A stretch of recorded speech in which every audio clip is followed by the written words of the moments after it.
नमस्कार, स्वागत है आपका। आप देख रहे हैं इंडिया न्यूज। मैं हूं आपके साथ सोनाली तोमर। रुक कर लेते हैं फटाफट खबरों की ओर। ओमिक्रॉन के बढ़ते मामलों के बीच पीएम ने बुलाई समीक्षा बैठक। आज ओमिक्रॉन पर पीएम करेंगे समीक्षा।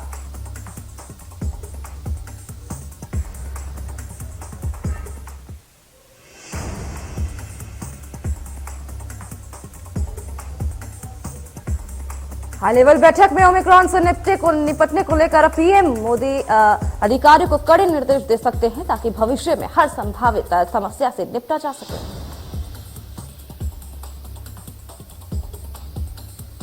पीएम मोदी आज वाराणसी के करखिया गांव में गुजरात के बनासकांडा जिला दुग्ध उत्पादक संघ लिमिटेड की बनास डेयरी का शिलान्यास करेंगे।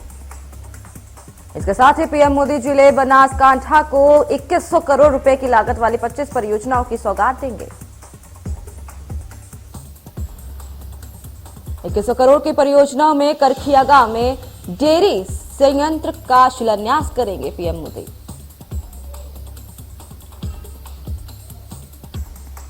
इस अवसर पर उत्तर प्रदेश की राज्यपाल आनंदीबेन पटेल और मुख्यमंत्री योगी आदित्यनाथ भी उपस्थित रहेंगे। गृह मंत्री अमित शाह मिशन मोड में आ गए हैं। उत्तर प्रदेश में फिर से बीजेपी की जीत के लिए अमित शाह 24 तारीख से अपना सियासी दौर शुरू करेंगे। अमित शाह 10 दिन में 7 दिन यूपी का दौरा करेंगे। इसकी शुरुआत 24 दिसंबर को प्रयागराज से होगी।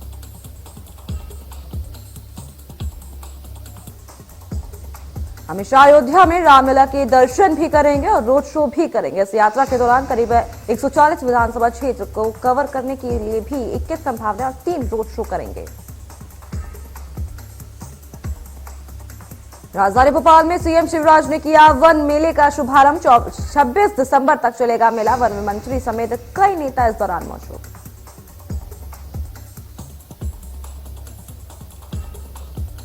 गृह मंत्री नरोत्तम मिश्रा ने विधानसभा में पेश किया वसूली विधेयक। मध्य प्रदेश लोक और निजी संपत्ति की नुकसान को लेकर के भी विवरण किया गया है।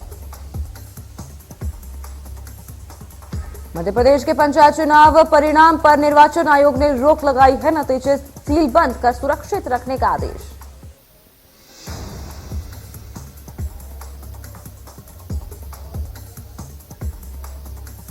प्रदेश के गृह मंत्री नरोत्तम मिश्रा ने ओबीसी आरक्षण को लेकर कहा कि आज सुप्रीम कोर्ट गए हैं और अर्ली हायरिंग की दरख्वास्त करेंगे।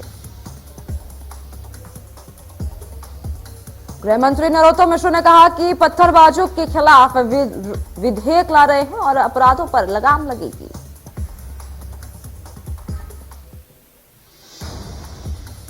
ऑनलाइन शॉपिंग कंपनियों पर होगा एक्शन। गृह मंत्री नरोत्तम मिश्रा का जबलपुर एसपी को निर्देश। ऑनलाइन चाकू और ड्रग्स की बिक्री पर होगी कार्रवाई। कोरोना वैक्सीन को लेकर गृह मंत्री नरोत्तम मिश्रा ने दिग्विजय सिंह पर निशाना साधा है। उन्होंने कहा कि ये वही लोग हैं जो कहते थे कि ये भाजपा की वैक्सीन है, इसे लगाने से लोग नपुंसक हो जाएंगे। विधानसभा में गृह मंत्री नरोत्तम मिश्रा ने मध्य प्रदेश लोक और निजी संपत्ति को नुकसान का निवारण और वसूली का विधेयक पेश किया। नेता प्रतिपक्ष कमलनाथ ने कहा कि परिसीमन तो कानून प्रावधान है, आरक्षण तो होना ही है। उन्होंने कहा कि ऐसा चुनाव देश में कभी नहीं हुआ।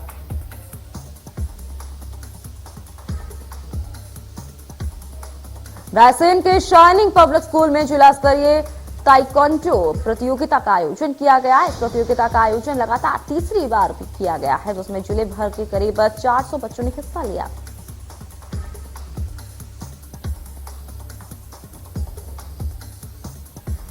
बच्चों ने अपने हुनर का प्रदर्शन किया। वहीं बच्चों को जिला पुलिस लाइन में पुलिस विभाग की तरफ से आत्मरक्षा की ट्रेनिंग भी दी गई।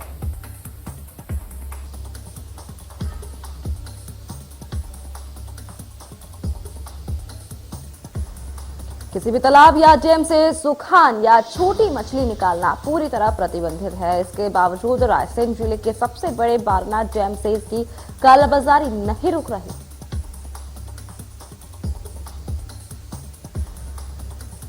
लगभग 4000 हेक्टेयर में फैले इस डैम का मछली निकालने का ठेका कई करोड़ रुपए में जाता है, लेकिन रसूखोर ठेकेदार की तरफ से ये कोई भी आगे कार्रवाई नहीं देखने को मिल रही है।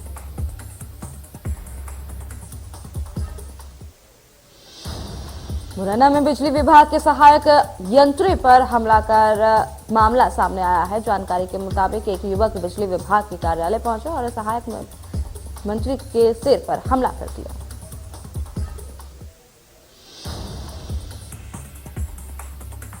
सहायक यंत्री को गंभीर हालत में जिला अस्पताल में भेजा गया। घटना की सूचना मिलते ही बिजली विभाग के सभी अधिकारी अस्पताल पहुंचे।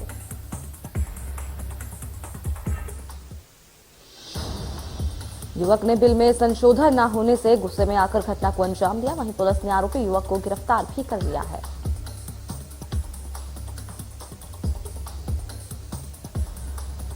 भोपाल में जूनियर डॉक्टर का प्रदर्शन तीसरे दिन भी जारी। पहले दिन ओपीडी, ओटी जैसी रूटीन सेवाओं ने से बनाई थी दूरी।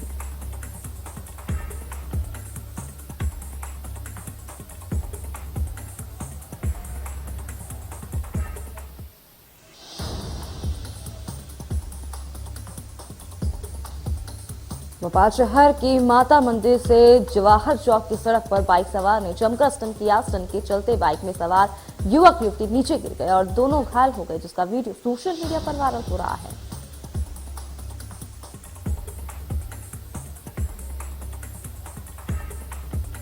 मध्य प्रदेश के दोनों डोज मिलाकर पूरा हुआ 10 करोड़ का आंकड़ा। 10 करोड़ लोगों को लगी वैक्सीन की दोनों डोज।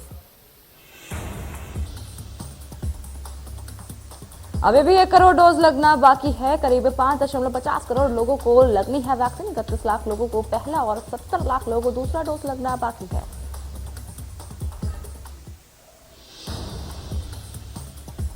परिणाम जारी होने का रास्ता हुआ साफ। राज्य सरकार ने वापस लिया एमपीपीएससी का विवादित नियम। विवादित नियम में आरक्षित वर्ग के मेरिट के छात्रों को अनारक्षित वर्ग में न चुनने का था प्रावधान। नियम की संवैधानिक को दी थी हाईकोर्ट ने चेतावनी। 65 छात्रों की ओर से दायर की थी 6 याचिकाएं। राज्य सरकार ने नियम वापस लेने की हाईकोर्ट में दी थी अंडरटेकिंग।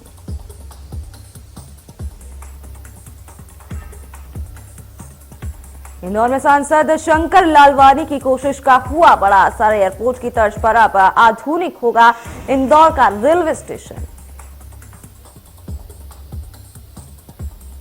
इंदौर के 50 साल की जरूरतों को ध्यान में रखकर बनेगा स्टेशन। स्टेशन पर होटल, शॉपिंग मॉल भी होंगे। सांसद शंकर लालवानी ने रेल मंत्री अश्विनी वैष्णव से मुलाकात के बाद ये जानकारी दी। सांसद लालवानी ने प्रधानमंत्री नरेंद्र मोदी और रेल मंत्री अश्विनी वैष्णव का धन्यवाद देते हुए कहा कि Indore Akola broad gauge track भी बनाने को लेकर के भी बात कही है।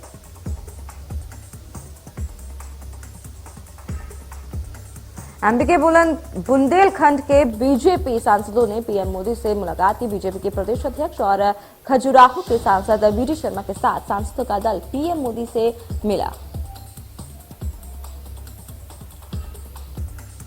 केन बेतवा लिंक परियोजना को मोदी कैबिनेट में मंजूरी मिलने पर दिया धन्यवाद। जल्द शुरू होगी केन बेतवा लिंक परियोजना।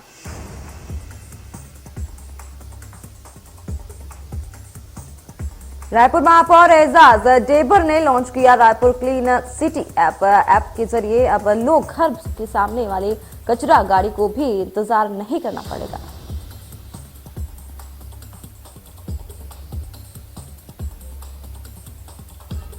दुर्ग में पड़ा आईटी का छापा। स्टील कारोबारी जयदेव सिंगल के पंचशील के घर में आईटी की टीम ने छापेमारी दी है। आपको बता दें कि दर्जन भर अधिकारियों की टीम ने कार्रवाई की।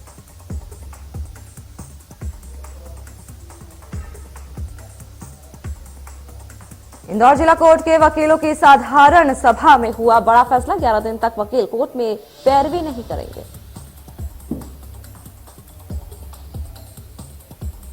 अंबिकापुर के कन्या छात्रावास की छात्राओं ने अधीक्षिका का अनीता तिग्गा के खिलाफ दुर्व्यवहार करने का गंभीर आरोप लगाते हुए कलेक्टर से शिकायत की है।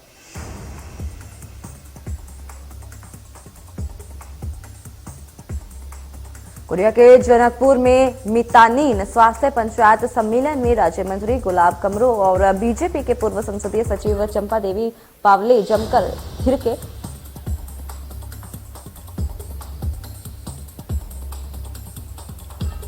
इंदौर के एक कॉलेज में बीते दिनों छात्रों के 2 गुटों में मारपीट का मामला सामने आया है। मामले में करणी सेना ने बुधवार को कॉलेज के बाहर जमकर हंगामा किया।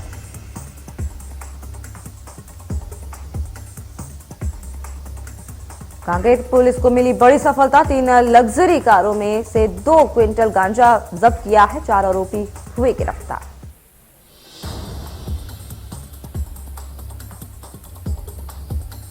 मुंगेली में सड़क दुर्घटना में एक युवक की हुई मौत। गाड़ी से टक्कर के बाद मोटरसाइकिल सवार 100 मीटर तक घसीटता हुआ चला गया। घटने के बाद मौके पर हुई उसकी मौत।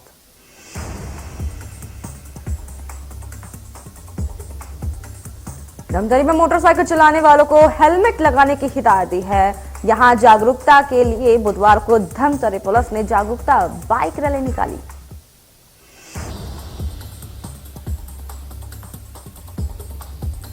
जांजगीर में 5 सालों से फरार चिटफंड कंपनी का मास्टरमाइंड हुआ गिरफ्तार। इस कंपनी के 7 आरोपी पहले ही पहुंच चुके हैं सलाखों के पीछे। जांजगीर पुलिस ने रायपुर से ही गिरफ्तारी की है।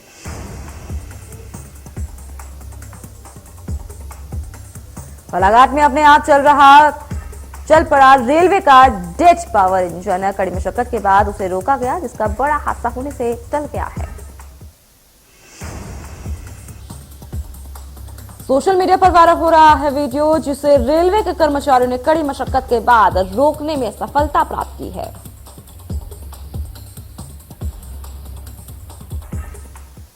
ग्वालियर में लक्ष्मीगंज सब्जी मंडी को नई सब्जी मंडी में शिफ्ट कराने पहुंचे कर्मचारियों को मंडी व्यापारी और आढ़तियों के विरोध का सामना करना पड़ा। सब्जी मंडी शिफ्ट करने का किया गया है विरोध।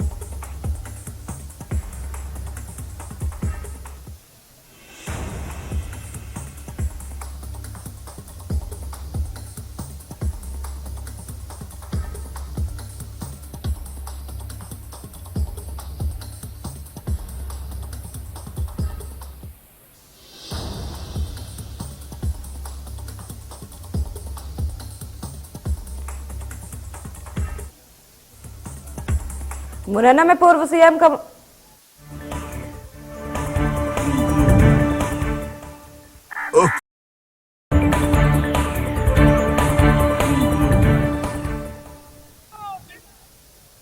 मुरैना में पूर्व सीएम कमलनाथ और दिग्विजय सिंह का फूंका गया पुतला। बीजेपी पिछड़ा वर्ग मोर्चा ने पुरानी कलेक्ट्रेट के सामने किया प्रदर्शन। बस्तर में नक्सलियों ने की पूर्व सरपंच की हत्या। छत्तीसगढ़ और तेलंगाना राज्य के सीमा इलाके का मामला बताया जा रहा है।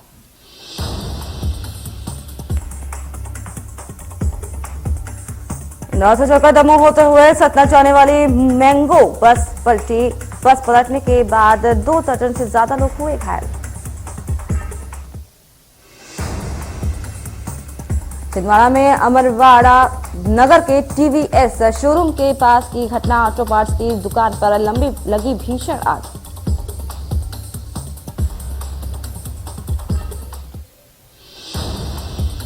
दमोह में रफ्तार का कहर। इंदौर में से सतना जा रहे बस अनियंत्रित होकर पलटी। हादसे में कई घायल, इलाज जारी।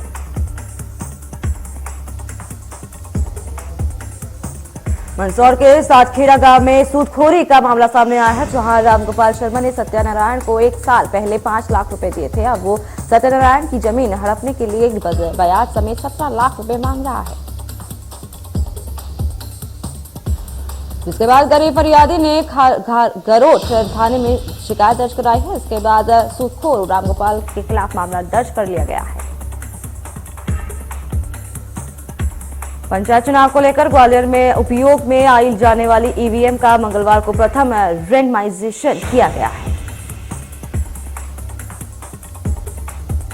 रैंडमाइजेशन के आधार पर जिले की 4 जनपद पंचायतों मुरार, गाटीगांव, डबरा और भीतरावार के रिटर्निंग अधिकारियों को ईवीएम उपलब्ध कराई जाएगी।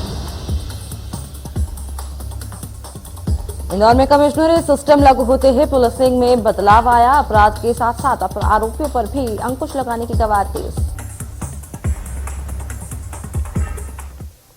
जिले में भंवर कुआं पुलिस को बड़ी मिली कामयाबी, जहां कार्रवाई करते हुए पुलिस ने 34 जुआरियों को पकड़ा है। आरोपियों के पास से लाखों रुपए जब्त किए।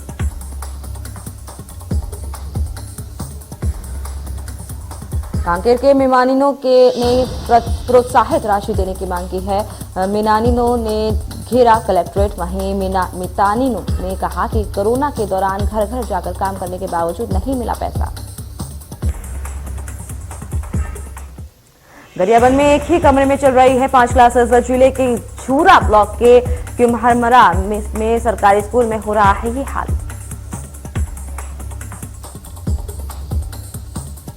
जयपुर के रेनवाल में और जोबनेर में कड़ाके की ठंड से आमजनों को थोड़ी राहत मिली है। जमाव बिंदु से पारा बढ़कर 3 पॉइंट से 2 डिग्री पहुंच गया है। ठंड से सरसों, बैंगन और मटर की फसल चौपट हो गई है। इसे लेकर स्थानीय काश्तकार और किसानों ने सरकार से फसल की खरीदारी करवाकर उचित मुआवजे की मांग की है। क्रिसमस के त्योहार को 2 दिन बचे हैं और जल्द ही नए साल का आगाज होने वाला है। ऐसे में राजस्थान के माउंट आबू में भारी संख्या में पर्यटक पहुंच रहे हैं। नकली लेक पर सुबह से ही पर्यटकों का जमावड़ा लग रहा है। वहीं पिछले 3 दिनों से लगातार तापमान में भी गिरावट देखने को मिल रही है।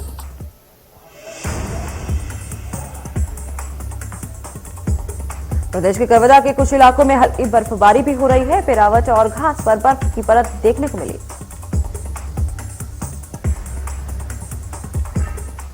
नर्मदा जिले के चिल्फी घाटी में पारा 3 से 4 डिग्री सेल्सियस तक लुढ़क गया है, जिसका असर पूरे जिले में देखने को मिल रहा है। चिल्फी घाटी में जिले का सबसे कम तापमान दर्ज किया गया है। इसके बावजूद पर्यटक काफी संख्या में पहुंच रहे हैं।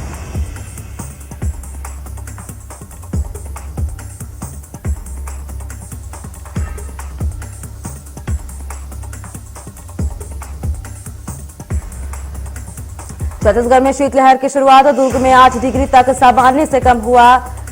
शीतलहर का सबसे ज्यादा असर सरगुजा में भी देखने को मिल रहा है।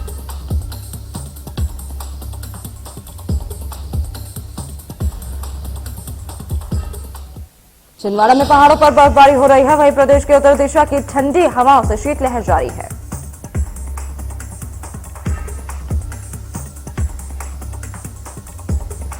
प्रदेश का ग्वालियर शहर अब शिमला बन गया है। मौसम विभाग के मुताबिक शहरी क्षेत्र में न्यूनतम तापमान 1.8 डिग्री सेल्सियस दर्ज किया गया।